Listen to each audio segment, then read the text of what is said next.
स्वागत है आप सबका एक बार फिर से आपके अपने YouTube चैनल पे। मैं हूं हिमांशु। गाइस, अगर आप एक इनकम जनरेटेड पर्सन है और आप अपनी इनकम पे आईटीआर भरना चाहते हैं या आईटीआर फॉर्म को फिल करना चाहते हैं, तो इस वीडियो में आपको बताने वाला हूं कि आप अपने इनकम सोर्स के हिसाब से कौन सा आईटीआर फॉर्म आपको भरना चाहिए। काफ़ी बार क्या होता है गाइस, हम अपनी इनकम पे आईटीआर फॉर्म फिल करते हैं, लेकिन गाइस नॉलेज ना होने की वजह से हम गलत आईटीआर फॉर्म फिल कर लेते हैं, यानी कि एक ऐसा आईटीआर फॉर्म भर लेते हैं जो हमारे इनकम सोर्स के हिसाब से सूटेबल नहीं है, या फिर जिस आईटीआर फॉर्म को फिल करने के लिए हम एलिजिबल नहीं है। और इसकी वजह से गाइस हम गलत आईटीआर फॉर्म फिल कर लेते हैं। इसकी वजह से हमें अपने लाइफ में काफ़ी सारी प्रॉब्लम को फेस करना पड़ता है।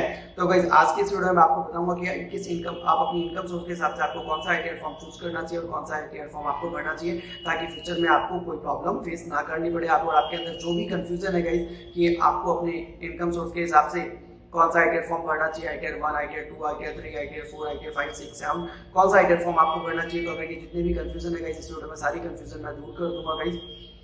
गाइस, अगर आप एक इनकम जनरेटेड पर्सन है, चाहे वो किसी भी तरीके से आप इनकम को जनरेट कर रहे हो, चाहे वो बिजनेस से, चाहे वो सैलरी से, या किसी भी तरीके से अगर आप अपने इनकम को जनरेट कर रहे हैं और अपने आईटीआर फॉर्म को भर रहे हैं गाइस, तो गाइस इस वीडियो को ध्यान से देखिएगा, क्योंकि गाइस इस वीडियो में सारी कंफ्यूजन को दूर करने वाला हूँ कि अपने इनकम सोर्स के हिसाब से आपको कौन सा आईटीआर फॉर्म भरना चाहिए। तो आइए करते हैं गाइस आज की वीडियो स्टार्ट करने से पहले गाइस, अगर आप हमारे चैनल पर नए हैं या आपने अभी तक हमारे चैनल को सब्सक्राइब नहीं किया है, तो सब्सक्राइब का बटन जरूर दबा दीजिए और साथ में आ रहे बेल आइकन के बटन को जरूर दबा दीजिए, ताकि आपको हमारी वीडियो की नोटिफिकेशन टाइम टू टाइम मिलती रहे। तो आइए करते हैं गाइस आज की वीडियो स्टार्ट। तो सबसे पहले बात करते हैं गाइस आईटीआर 1 की। लेकिन सर आईटीआर 1 से पहले आपको कुछ चीजें समझनी होंगी गाइस।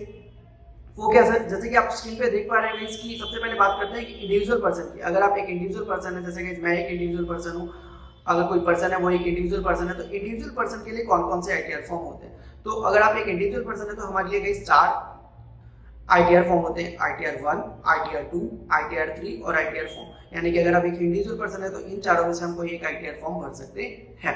अब इन चारों में से हमें कौन सा आईटीआर फॉर्म भरना है, ये कैसे हम ये समझते हैं गाइस। तो गाइस इंडिविजुअल को 2 पार्ट्स में बाइफॉर्केट किया है गवर्नमेंट ने, एक सैलरीड पर्सन में और एक बिजनेसमैन है। यानी कि अगर आप एक इंडिविजुअल है तो या तो आप एक सैलरीड पर्सन होंगे या फिर आप एक बिजनेसमैन होंगे। अब अगर आप एक सैलरीड पर्सन है गाइस, तो आपके लिए 2 आईटीआर फॉर्म के लिए आप एलिजिबल है, आईटीआर 1 और आईटीआर 2।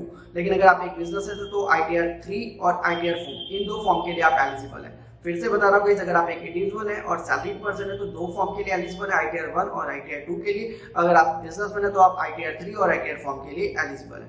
अब बात करते हैं गाइस कि आप एक इंडिविजुअल है, अगर आप एक इंडिविजुअल है और आप एक सैलरीड पर्सन है, तो आपको आईटीआर 1 भरना चाहिए, और कब आपको आईटीआर 1 भरना चाहिए और कब आपको आईटीआर 2 भरना चाहिए। तो सबसे पहले देखते हैं गाइस आईटीआर 1 की बात करते हैं। आईटीआर 1 को गाइस सहज फॉर्म के नाम से भी जाना जाता है। तो गाइस आईटीआर 1 कब भर सकते हैं गाइस। तो आईटीआर 1 को गाइस एक रेसिडेंट इंडिविजुअल भर सकता है, जो कि आप हैं, जो कि मैं हूं, तो एक रेसिडेंट इंडिविजुअल भर सकता है गाइस। इसके अलावा आपकी जो इनकम है वो गाइस सैलरी के थ्रू, पेंशन के थ्रू, या अगर आपकी कोई हाउस प्रॉपर्टी है, सिंगल हाउस प्रॉपर्टी, यानी कि अगर आप रेंट के थ्रू पैसा इनकम जनरेट कर रहे हैं, लेकिन आपका जो रेंट आ रहा है वो सिर्फ एक ही घर से आ रहा है, तो भी आप या फिर अगर आप अदर सोर्स के थ्रू भी पैसा कमा रहे हैं, जैसे कि इंटरेस्ट के थ्रू, अगर आपने बैंक में पैसा जमा किया हुआ है, फिक्स डिपॉजिट वगैरह, वहां से आपका इंटरेस्ट आ रहा है, या फिर फैमिली इनकम के थ्रू, या फिर अगर आपने किसी कंपनी में शेयर्स खरीद रखे हैं, वहां से आप इनकम जनरेट कर रहे हैं, तो और गाइस इसके अलावा आपकी जो एग्रीकल्चर इनकम है गाइस, लेकिन वो 5000 से कम है, तो आप आईटीआर 1 फॉर्म को फिल कर सकते हैं। तो आईटीआर 1 को फॉर्म फिल करने के लिए क्या क्या कंडीशन होनी चाहिए गाइस। एक तो आप रेसिडेंट इंडिविजुअल होने चाहिए, इसके अलावा जो आपकी इनकम होनी चाहिए वो सैलरी के थ्रू, पेंशन के थ्रू, इसके अलावा आपकी जो हाउस प्रॉपर्टी है, सिंगल हाउस प्रॉपर्टी से अगर आपकी पैसे आ रहे हैं, इसके अलावा अदर सोर्स यानी कि इंटरेस्ट के थ्रू, फैमिली पेंशन के थ्रू, या फिर डिविडेंड के थ्रू आप पैसा कमा रहे हैं, और अगर आपकी एग्रीकल्चर इनकम 5000 से कम है, तो गाइस आप आईटीआर 1 को भर सकते हैं। बट गाइस आईटीआर 1 को भरते वक्त आपको एक चीज और ध्यान रखने की, जहां से भी आप पैसा कमा रहे हैं, जो भी ऊपर कंडीशन लिखी गई, सैलरी, पेंशन, 1 हाउस प्रॉपर्टी और अदर सोर्सेज के थ्रू, इन सबसे जितना भी आप इनकम कमा रहे हैं गाइस, उन सबको मिला के 50 लाख से ज्यादा नहीं होना चाहिए। यानी कि अगर आपकी जो टोटल इनकम है वो 50 लाख से ज्यादा नहीं है, तभी आप आईटीआर 1 को भर सकते हैं। अगर आपकी टोटल इनकम 50 लाख से ज्यादा है तो आप आईटीआर 1 फॉर्म को फिल नहीं कर सकते हैं। तो फिर आपको आईटीआर 2 की तरफ जाना होगा। मैं बताऊंगा गाइस आगे वीडियो में कि आईटीआर 2 हम कब भर सकते हैं। तो गाइस आई होप यहाँ तक क्लियर हो गया कि आईटीआर 1 के लिए हमें क्या क्या कंडीशन होनी चाहिए और कब आईटीआर 1 हमारे ऊपर एप्लीकेबल होगा। अब गाइस इसके अलावा कुछ एक्सेप्शंस गवर्नमेंट ने स्पेसिफाई की हुई है आईटीआर 1 के लिए। यानी कि कहने का मतलब ये जो कंडीशंस मैंने आपको बताई आईटीआर 1 के लिए, इनको आप सारी कंडीशन को फुलफिल भी करते हैं, बट फिर भी कुछ एक्सेप्शंस हैं जिसमें अगर आप कुछ एक्सेप्शन है जिसकी वजह से आप ITR 1 फॉर्म को फिल नहीं कर सकते हैं। सबसे पहले एक्सेप्शन की बात करूंगा, अगर मान लीजिए आप किसी कंपनी में एज ए डायरेक्टर काम कर रहे हैं या फिर अगर आप किसी कंपनी के डायरेक्टर हैं तो आप ITR 1 फॉर्म को फिल नहीं कर सकते।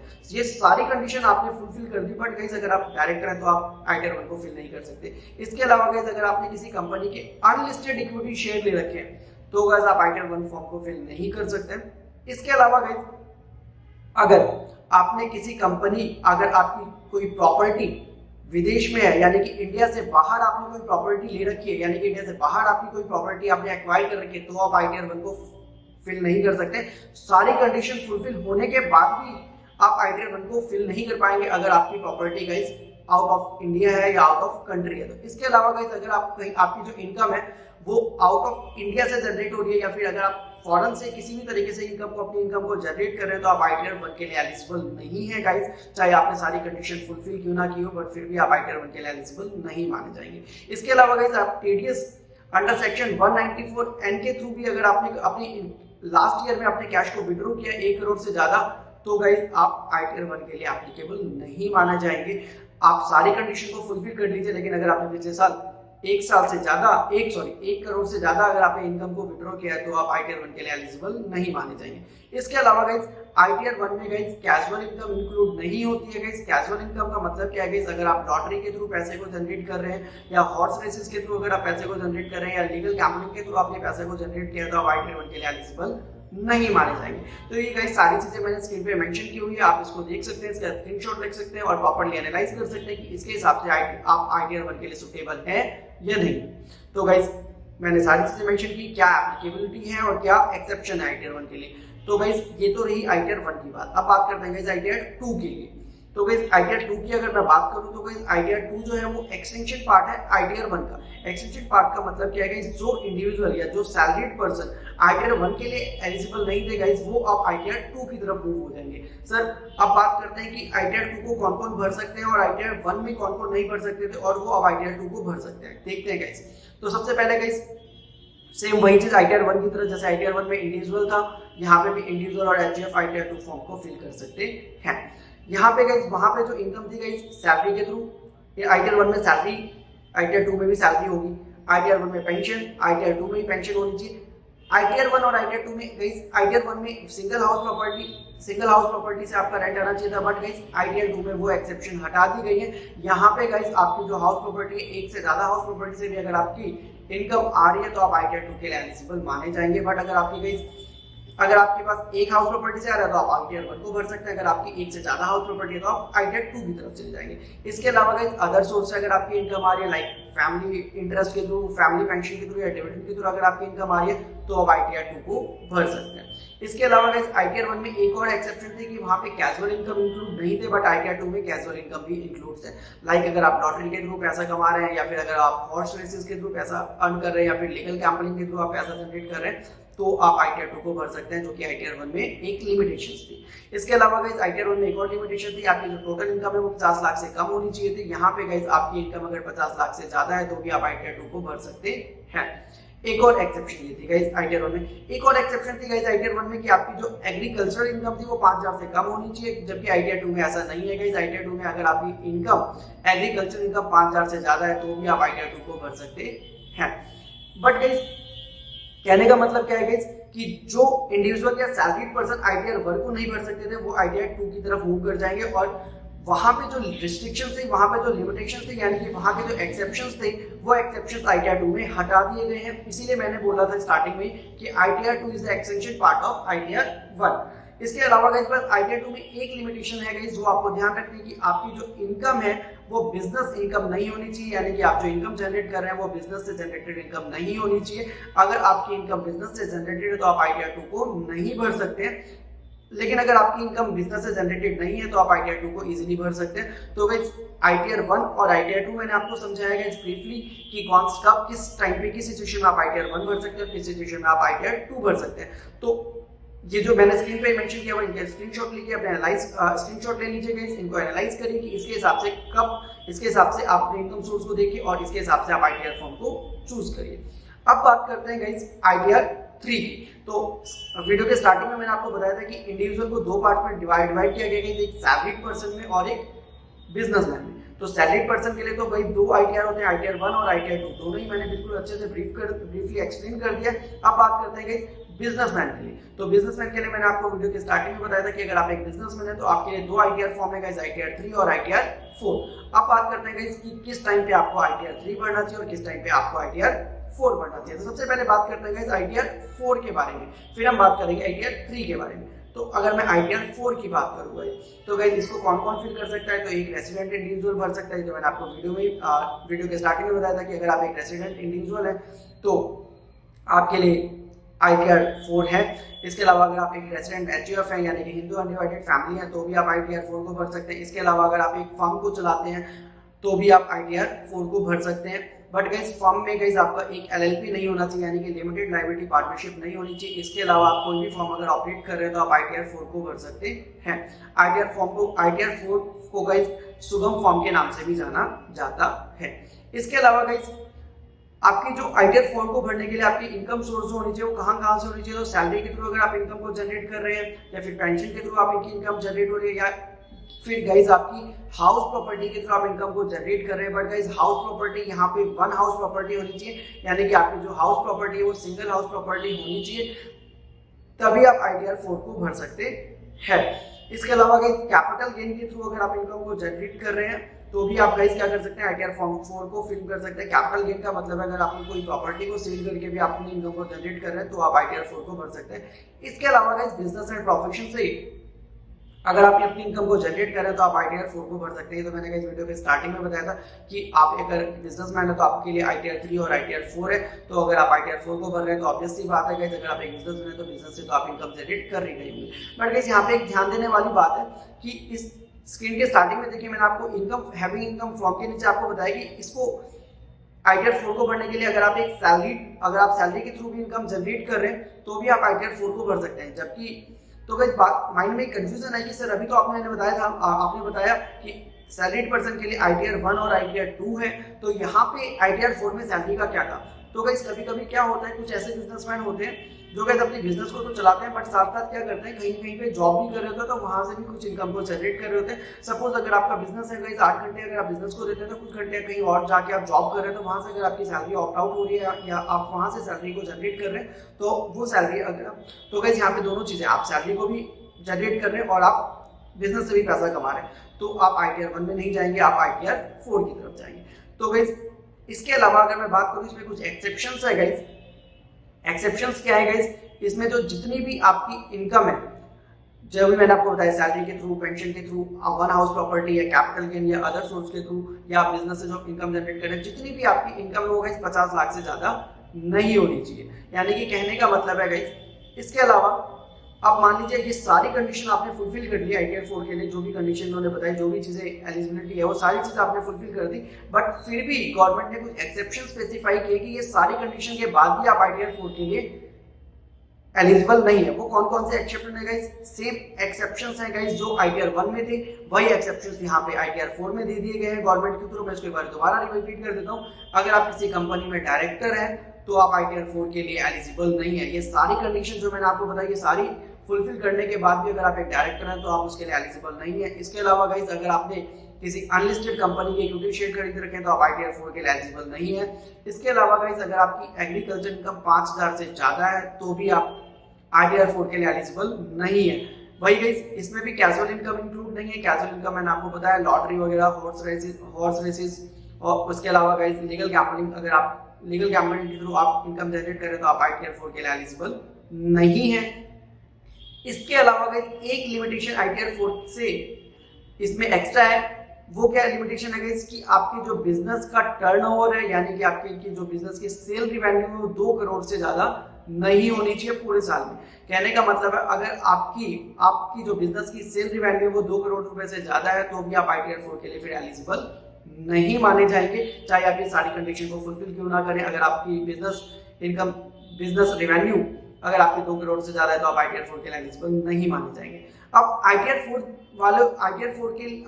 भरने वालों के लिए एक गवर्नमेंट ने एक रिलैक्सेशन दिया। वो रिलैक्सेशन क्या है गाइस, ITR 4 गवर्नमेंट कहती है कि जो भी लोग ITR 4 भर रहे हैं यानी कि जो लोग ITR 4 की तरफ जा रहे हैं इसका मतलब है कि वो एक बिजनेसमैन है, और हम ये मान के चलते हैं कि ITR 4 भरने वाले जो लोग हैं वो एक छोटे बिजनेसमैन है, क्योंकि गाइस 2 करोड़ से ज्यादा इनकम नहीं होनी चाहिए, आपकी बिजनेस रेवेन्यू 2 करोड़ से ज्यादा नहीं होनी चाहिए, तो ऑब्वियसली बात है गाइस कि आप एक छोटे स्केल पे बिजनेस को चला रहे हैं। तो गवर्नमेंट उनके लिए कहती है कि सर उसके लिए हमने एक बेनिफिट दिया है। वो बेनिफिट क्या है गाइस? उन्होंने बोला कि आपको सारे अकाउंट्स को मेंटेन करने की जरूरत नहीं है, आपको सारे अकाउंट्स के बुक को मेंटेन करने की जरूरत नहीं है। आप क्या कर सकते हैं गाइस? अपने बिजनेस के इनकम को प्रिजम्पटिव मान सकते हैं under section 44AD, under section 44ADA, under section 44A। इसके रिगार्डिंग आप अपने बिजनेस इनकम को प्रेजेंटिव मान सकते हैं और उसके रिगार्डिंग आप अपने टैक्स को दे सकते हैं। तो वहां पे फिर आपको अपने बिजनेस के सारे बुक्स को मेंटेन करने की जरूरत नहीं। अब बात करते हैं कि प्रेजेंटिव बिजनेस इनकम का मतलब क्या है, तो पहले इसको समझ लेते हैं कि प्रेजेंटिव बिजनेस इनकम का मतलब क्या है।